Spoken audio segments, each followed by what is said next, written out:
Chapter 8 Interruptions. Exhausted, breathless, and famished, the trio finally reached the safety of the domain.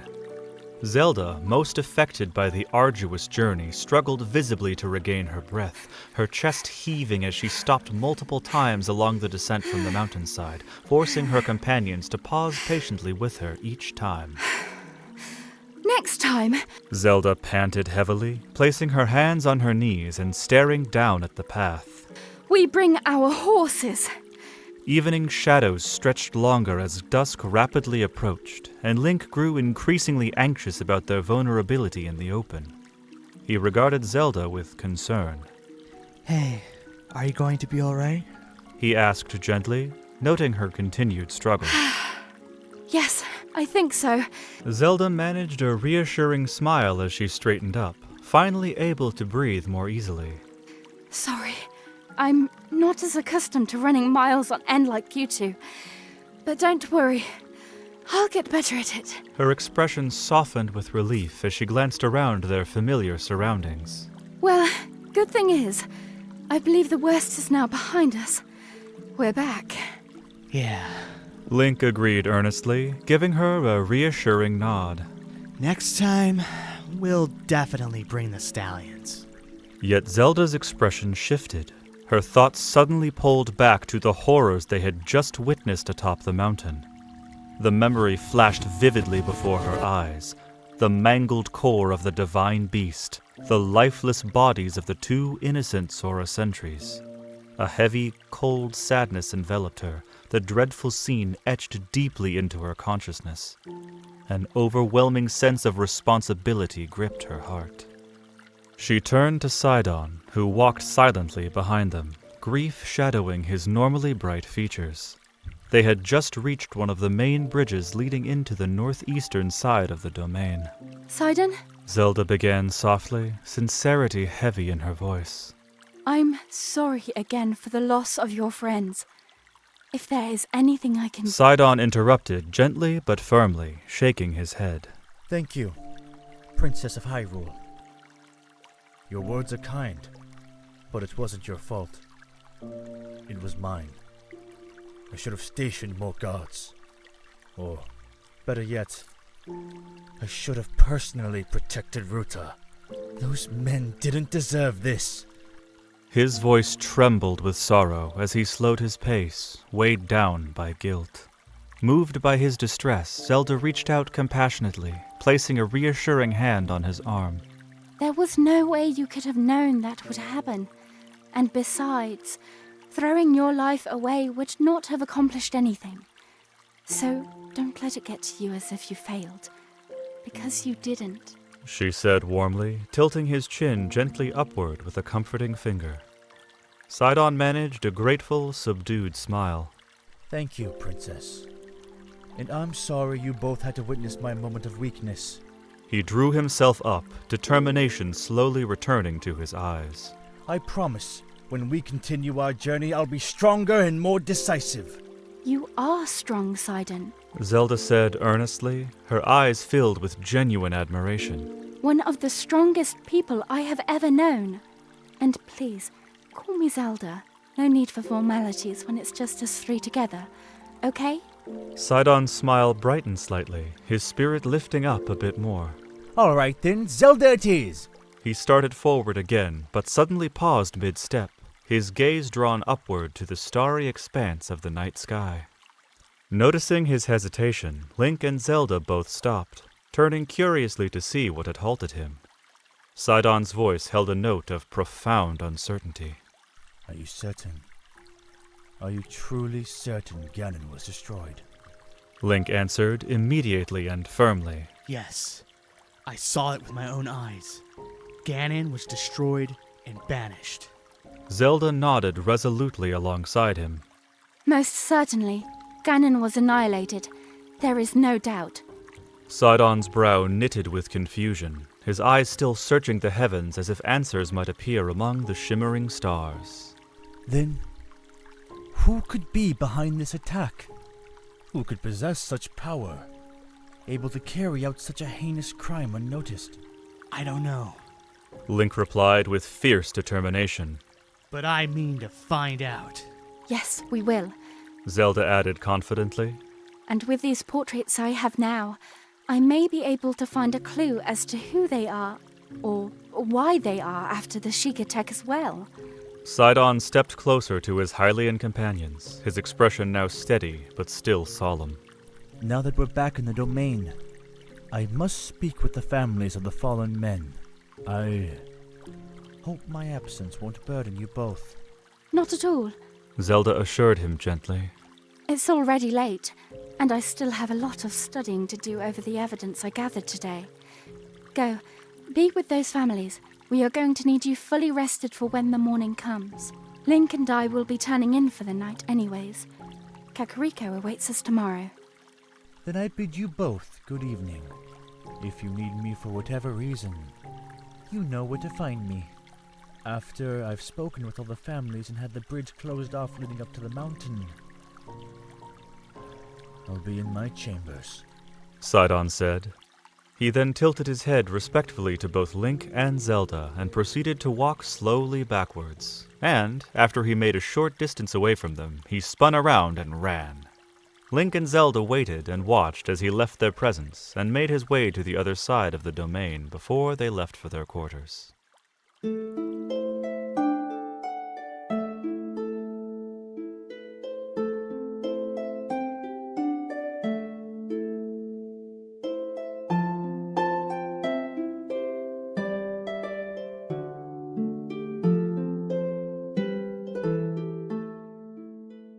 After returning to their residence wing of the domain for some time, Zelda was sitting at a candle-lit table, flipping through the images on the slate, studying them carefully, whereas Link was packing their gear and belongings for the coming morning. I still don't understand why anyone would want the cause. The more I stare at these portraits, the more I hope an answer would jump out at me. But the more I look at these, the more questions I have than answers. Maybe there is something I'm missing. I can't make any sense of it, she said, loud enough for Link to hear. Frustrated, she sank back into her chair, her shoulders slumping as she flung the slate carelessly across the table. It skidded noisily over the polished wood, coming to rest with a dull thud at the far edge. With a resigned sigh, she abruptly stood and crossed the room, disappearing behind the delicate privacy of her dressing curtain. A large tub awaited her there, filled with pleasantly warm water and soft cloths prepared for washing. From behind the veil, as she cleansed herself, she continued speaking, aware that Link was still present in the room, quietly preparing himself for sleep. Perhaps tomorrow when we see Impa, she might have a better idea as to what may be going on. Also, we need to ask the king before we leave if he knows anything about the moon pearl. Perhaps he can enlighten us to why it's so important, and why the assassin was after it. I forgot to ask him earlier, with all the excitement that has been happening lately. I believe these attacks on the divine beast and the moon pearl are connected somehow. I just know it, she explained thoughtfully, her voice floating softly through the partition. Yet her words met only silence. After several moments with no response from her knight, anxiety crept into her heart. Link, are you there? She called out, quickly pulling aside the curtain. Already adorned in her silken azure gown intended for sleep, she stepped cautiously into the room, her eyes darting nervously when she saw no sign of him. Link! Her voice sharpened with worry as she moved swiftly toward the balcony. Peering anxiously over the railing into the serene waters below, she jumped back with a startled scream as a figure suddenly burst from beneath the lake's tranquil surface. Link! She exclaimed, nearly losing her footing in surprise. What are you doing? She stammered, her heart still racing from the shock. She gathered herself, folding her arms across her chest in mild annoyance. After all that has happened, you decide now would be the best time for a late-night pleasure swim. Yeah. Well, how else am I supposed to wash up? Link responded casually, hoisting himself gracefully over the balcony railing, dripping water everywhere. Like a civilized person, of course. she retorted playfully, lips pursed in mock disapproval, hands planted firmly on her hips. Yet, as she prepared to continue her lecture, her gaze unwittingly traveled over him as he approached. His damp hair clung to his brow, and droplets cascaded down his bare chest, the lean muscles of his torso plainly visible above his worn, waterlogged trousers. Her breath caught, heart fluttering unexpectedly in her chest. Her tongue felt heavy, unable to summon the words she intended to speak, each step he took toward her holding her eyes captive. Forgive me. I should have told you first. He apologized quietly, now mere steps from her. Blinking rapidly, Zelda forced herself to regain composure. She lifted a finger, intending to halt his approach. As the tip of her finger touched the firm, cool surface of his chest, her eyes instinctively met his again. You know, She began softly, attempting to mask her distraction with gentle admonishment. what if an intruder came while you were busy off having a late-night dip? What then? She averted her gaze briefly, conscious of his closeness. Well, then I would have stopped him, of course. He replied confidently, a faint, charming smile playing on his lips. She scoffed lightly. That easy, huh? And if I'm supposed to believe that you would be able to come out from the water, get dressed for battle, and have your sword at the ready? She challenged playfully. What other choice do you have? He countered calmly, utterly self-assured. You can either believe me or not. He finished, slipping smoothly past her to retrieve his belongings from his travel sack near his bed. Zelda's jaw dropped in mild disbelief at his audacity. You believe just because you have that sword on your back somehow makes you invincible, huh? Well, I hope for all our sakes you are right. She called over her shoulder, turning to face the open balcony once more. Her arms tightened across her chest anxiously. I don't know how you can be so relaxed, especially after what has happened lately. Are you not worried? Don't you care at all? She whispered, half to herself. Just as she began to turn back, Link appeared quietly behind her, surprising her once again. Zelda turned slowly to face him, her breath hitching as he gently took hold of her hands. His clear, genuine blue eyes gazed deeply into hers, his voice dropping to a tender, earnest tone. Zelda, the only thing I care about in this world is... But before he could finish, a loud, urgent knocking thundered at their door, shattering the fragile intimacy of the moment.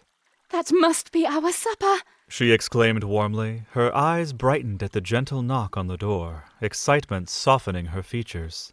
You hardly ate anything today, so I told them to bring us up something. I wonder what they could have brought. Her gentle words drew Link reluctantly away from his deeper thoughts.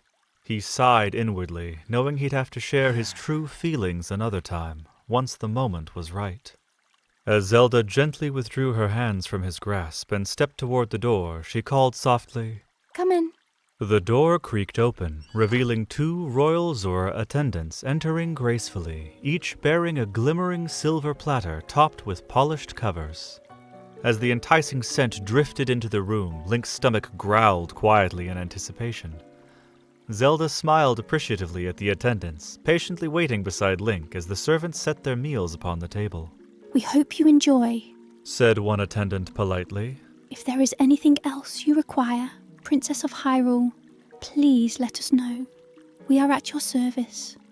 I think we are going to be just fine. Thank you very much for bringing us our dinner. Good evening to you both. Bowing respectfully, the attendants quietly departed, leaving the 2 Hylians alone once more.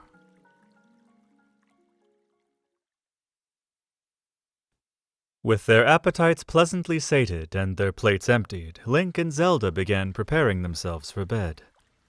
That was delicious. I can't decide whose food I love more, the Zora or the Sheikah. Link mused aloud, reclining comfortably back into his chair. Honestly, Link, I think you would eat anything and call it fine cuisine. Zelda replied, a gentle giggle escaping her lips as she rose gracefully from her seat. I mean, when I first met you, you would burn all of your own dishes to a cinder and eat them joyfully, as if they were made from the finest castle kitchens. Link adopted a thoughtful expression, raising a hand to stroke his chin in playful contemplation. Now that you mentioned it, I have cooked in the kitchens before. So, in a way, that would make my food of the finest castle kitchens. He smirked lightly. And how did you manage to get away with that, may I ask? Zelda challenged softly, arching one delicate brow as she began making up her bed, her gaze playfully suspicious as she glanced toward him. Link rose casually from his chair, making his way toward his own bed as he answered her. Well, being the princess's own chosen knight, you'd be surprised what you could get away with. So, sneaking into the castle once or twice, or even 10 times for a nice bite to eat, wasn't that hard, really. Well, I'm glad you found the perfect reason to want to be my knight. She scoffed quietly, climbing beneath her blankets with mock irritation. It's all starting to become clear now. You were just hungry. At least something was important to you back then, even if it was just your stomach. Sensing the subtle shift in Zelda's mood, Link quietly approached her bedside, sitting gently beside her as she lay curled away from him. She wore a faint pout on her lips, knees tucked tightly beneath her nightdress and held close to her chest, clearly annoyed by his teasing comebacks. Zelda, Link breathed softly, placing a comforting hand gently upon her shoulder. you are what is important to me. Several heartbeats passed in stunned silence as Zelda lay motionless, uncertain if she had truly heard the words she'd secretly longed for, or if perhaps her imagination had betrayed her. Her heart fluttered anxiously. She almost opened her mouth to ask him to repeat himself, but quickly restrained herself, afraid to shatter the tender moment. Having finally confessed some truth of his heart, Link began sliding from her bed, preparing to retreat to his own. Yet just as he moved to leave, Zelda quickly sat up, urgently calling out to stop him. Link, wait. She whispered softly, her voice trembling with sudden vulnerability. She turned to face him fully, cheeks now flushed pink, her green eyes wide and shimmering with unspoken longing. Unable to articulate her feelings, she simply moved closer to him until they were mere inches apart on the edge of her bed.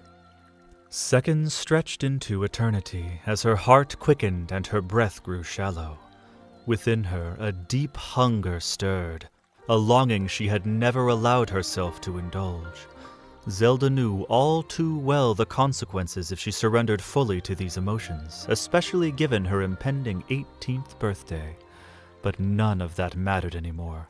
She had already fallen, and all she cared about was how Link's words had made her feel in that precise moment. Secretly, guilt tugged at her heart for thinking so selfishly, but her feelings had grown beyond her control. Her heart pounded rapidly, building toward the moment she would finally let go. Suddenly, a series of loud knocks erupted at the door, breaking the delicate intimacy between them once again. Startled, Link immediately turned toward the sound, rising swiftly from Zelda's side to answer, being the more suitably dressed of the two. When he opened the door, Sidon stood before him, his face drawn with concern. Sorry to disturb your rest, Link, but I think you should come quick, both of you. Sidon urged, peering anxiously past Link toward Zelda, worry evident in his gaze. What's happened? Link asked urgently. Better if you came to see it with your own eyes. Sidon replied gravely. Link quickly glanced back toward Zelda, who now sat upright in bed, blanket partially covering her, her expression filled with alarm. I think we need to go see what this is all about, Link said firmly. Zelda silently nodded her agreement. Turning back toward Sidon, Link spoke decisively. All right then. We will meet you back at the main fountain in 5 minutes. Sounds good. I'll wait for you both there. Sidon acknowledged with a respectful bow, then quickly departed down the corridor.